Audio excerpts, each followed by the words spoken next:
Hi hello friends, welcome to Sumi's ಮನೆ ಅಡುಗೆ recipes. ಇವತ್ತು ನಾನು ನಿಮಗೆ ಸೊಪ್ಪು ಹಾಗೆ ಮೊಟ್ಟೆನ ಯೂಸ್ ಮಾಡ್ಕೊಂಡು ಮಾಡೋ ಮೊಟ್ಟೆ ಮಸಬ್ ಸಾರನ್ನ ತೋರಿಸ್ತಾ ಇದ್ದೀನಿ. ಇಲ್ಲಿ ನಾನು ಒಂದು ಸಣ್ಣ ಬೌಲ್ ಅಥವಾ ಒಂದು ಇಡಿ ಅಷ್ಟು ಬೇಳೆನ ತೊಗೊಂಡು ಅದನ್ನು ಚೆನ್ನಾಗಿ ವಾಶ್ ಮಾಡಿ 1-2 ಟೈಮ್ಸ್ ವಾಶ್ ಮಾಡಿ ನೀರಲ್ಲಿ ನೆನೆಸಿಟ್ಕೊತೀನಿ. ಹಾಗೆ ನೀರಲ್ಲಿ ನೆನೆಸಾದ್ರೂ ಇಟ್ಕೊಳ್ಬೋದು, ಇಲ್ಲ ಡೈರೆಕ್ಟಾಗಿ ಹಾಗೆ ಕುಕ್ಕರ್ಗೆ ಹಾಕ್ಕೊಳ್ಬೋದು. ಅದನ್ನು ವಾಶ್ ಮಾಡಿ ಬೇರೆ ನೀರು ಹಾಕ್ಕೊಂಡು ಇಟ್ಕೊಂಡಿದ್ದು ಒಂದು 5 ಮಿನಿಟ್ಸ್ ಅಥವಾ 10 ಮಿನಿಟ್ಸು. ಹಾಗೆ ಒಂದು 2 ಈರುಳ್ಳಿ, ಸಣ್ಣದಾದರೆ 2, ದೊಡ್ಡದಾದರೆ 1 ಈರುಳ್ಳಿ, ಹಾಗೆ 1 ಗೆಡ್ಡೆ ಬೆಳ್ಳುಳ್ಳಿನ ಅದರ ಸಿಪ್ಪೆನ ರಿಮೂವ್ ಮಾಡಿ ಅದನ್ನು ಹಾಕ್ಕೊಂಡಿದ್ದೀನಿ. ಅದ್ರ ಜೊತೆಗೆ 2 ಟೊಮೊಟೊ ಹಾಕ್ಕೊಂಡಿದ್ದೀನಿ. ನಿಮಗೆ ಹುಳಿ ಜಾಸ್ತಿ ಬೇಕು ಅಂದರೆ ಇನ್ನೊಂದು ಟೊಮೊಟೊ ಎಕ್ಸ್ಟ್ರಾ ಆ್ಯಡ್ ಮಾಡ್ಕೊಳ್ಳಿ. ಹುಳಿ ಇದ್ದಷ್ಟು ಟೇಸ್ಟ್ ಚೆನ್ನಾಗಿರುತ್ತೆ.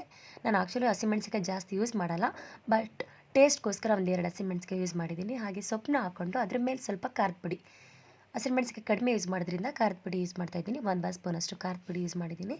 ಹಾಗೆ ಅದ್ರ ಮೇಲೆ ಇನ್ನೊಂದು ಸ್ವಲ್ಪ ಸೊಪ್ಪನ್ನ ಹಾಕ್ಕೊಳ್ತಾ ಇದ್ದೀನಿ. ಆ್ಯಕ್ಚುಲಿ ನಾವು ಫಸ್ಟು ಸೊಪ್ಪನ್ನ ಹಾಕ್ಕೊಂಡು ಅದ್ರ ಮೇಲೆ ಬೇಳೆ, ಟೊಮೊಟೊ, ಈರುಳ್ಳಿ ಹಿಂಗಾದರೂ ಹಾಕ್ಕೊಳ್ಬೋದು, ಈ ರೀತಿನಾದರೂ ಹಾಕ್ಕೊಳ್ಬೋದು. ನೀವು ಮಸಿಬೇಕಂದ್ರೆ ಆ ರೀತಿ ಹಾಕ್ಕೊಳ್ಳಿ, ಏನೂ ಆಗೋಲ್ಲ, ಹೇಗಿದ್ರೂ ಬೇಯುತ್ತೆ. ಸೊ ಈಗ 1 ಲೋಟದಷ್ಟು ನೀರನ್ನ ಹಾಕ್ಕೊಂಡು ಲಿಡ್ನ ಕ್ಲೋಸ್ ಮಾಡಿ ಒಂದು 3 ವಿಸಿಲ್ ಕೂಗೋಷ್ಟು ಬಿಟ್ಟಿದ್ದೀನಿ. ಸೊ ಈಗ ಒಂದು 3 ಸ್ಪೂನ್ ಆಗೋಷ್ಟು ತೆಂಗಿನಕಾಯಿನ ತೊಗೊಂಡು ರುಬ್ಬಿ ಇಟ್ಕೊಂಡಿದ್ದೀನಿ. ನೀರು ಹಾಕ್ತೀನಿ, ನೀವು ತುರಿದು ಕೂಡ ಹಾಕ್ಕೊಳ್ಬೋದು, ಇಲ್ಲ ಕಾಯಿ ಬೇಡ ಅಂದರೆ ಸ್ಕಿಪ್ ಮಾಡ್ಬೋದು. 3 ವಿಸಿಲ್ ಆಯಿತು, ತಣ್ಣಗಾದ್ಮೇಲೆ ನೀರನ್ನೆಲ್ಲ ಸೋರಿಸಿ ಇಟ್ಕೊಂಡಿದ್ದೀನಿ. ಈಗ ಅದನ್ನು ರುಬ್ಕೊಳ್ತಾ ಇದ್ದೀನಿ. ನೀವು ರುಬ್ಬಾದರೂ ಹಾಕ್ಕೊಳ್ಬೋದು, ಇಲ್ಲ ಹಾಗೆ ಚೆನ್ನಾಗಿ ಮಸಿಬೋದು. ಈ ರೀತಿ ರುಬ್ಬು ಕೂಡ ಹಾಕ್ಕೊಂಡ್ರೆ ಟೇಸ್ಟು ಡಿಫ್ರೆಂಟಾಗಿ ಬರುತ್ತೆ.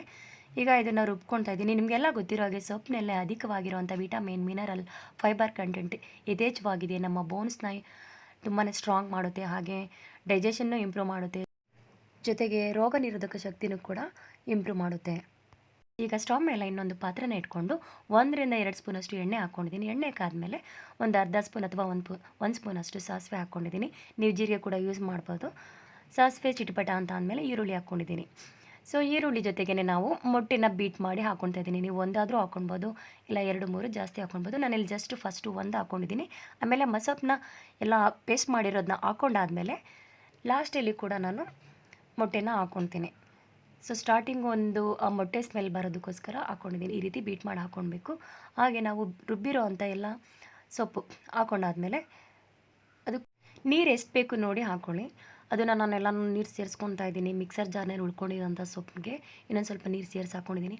ನಿಮಗೆ ಗಟ್ಟಿ ಬೇಕಾ, ಜಾಸ್ತಿ ಗಟ್ಟಿ ಇದ್ದರೂ ಚೆನ್ನಾಗಿರಲ್ಲ, ತುಂಬ ಮುದ್ದೆ ಥರ ಇರುತ್ತೆ, ಅದು ನೋಡೋದಕ್ಕೆ ಹಸಿವಿಂದ ಸಗಣಿ ಥರ ಕಾಣಿಸುತ್ತೆ.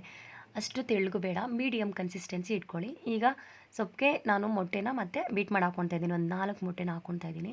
ಫಸ್ಟು ಒಗ್ಗರಣೆ ಮಾಡುವಾಗೂ ಬೀಟ್ ಮಾಡಿ ಹಾಕ್ಕೊಂಡು ಫ್ರೈ ಮಾಡಿದ್ವಿ, ಹೀಗೂ ಹಾಕ್ಕೊಳ್ತಾ ಇದ್ದೀನಿ.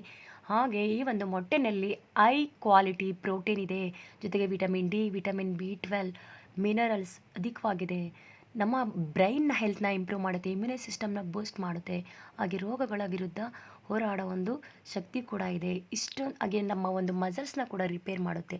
ಇಷ್ಟೊಂದು ಪ್ರೋಟೀನ್ ಕಂಟೆಂಟ್ ಅಧಿಕವಾಗಿರೋ ಈ ಒಂದು ಮೊಟ್ಟೆ ಮಸೊಬ್ ಸಾರನ್ನ ನೀವು ಟ್ರೈ ಮಾಡಿ. ಇಷ್ಟ ಆದರೆ ಲೈಕ್ ಮಾಡಿ, ಶೇರ್ ಮಾಡಿ, ಕಮೆಂಟ್ ಮಾಡಿ. ತಪ್ಪದೆ ಬೆಲ್ ಐಕನ್ ಪ್ರೆಸ್ ಮಾಡೋದನ್ನ ಮರಿಬೇಡಿ. Thank you.